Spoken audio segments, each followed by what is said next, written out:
નાયબ મુખ્યમંત્રી હર્ષ સંઘવી આવતીકાલે છોટાઉદેપુર જિલ્લાના બોડેલી ખાતે સભાને સંબોધિત કરશે। જિલ્લા પંચાયત, તાલુકા પંચાયત અને નગરપાલિકાની ચૂંટણીના પ્રચાર અર્થે નાયબ મુખ્યમંત્રી હર્ષ સંઘવી બોડેલી ખાતે સભાને સંબોધિત કરવા જઈ રહ્યા છે।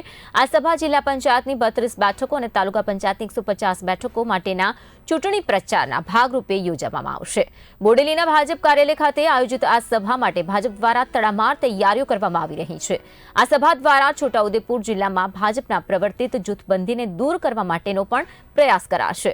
જિલ્લામાં પક્ષની આંતરિક સ્થિતિને ધ્યાનમાં રાખીને નાયબ મુખ્યમંત્રીએ પોતે આ પ્રચારની કમાન સંભાળી છે, જેથી પક્ષમાં એકતા જળવાઈ રહે અને ચૂંટણીમાં સારો દેખાવ કરી શકાય।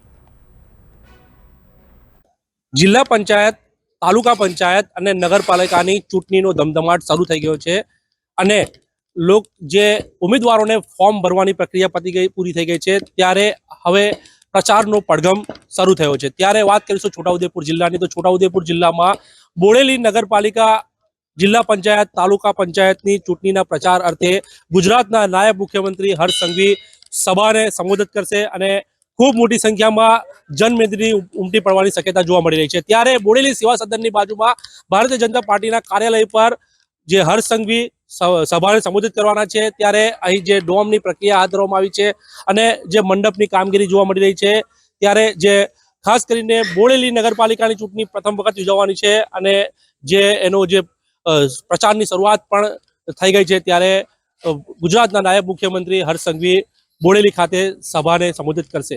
ઇમરાન મંસૂરી, બી ઇન્ડિયા, બોડેલી, છોટાઉદેપુર।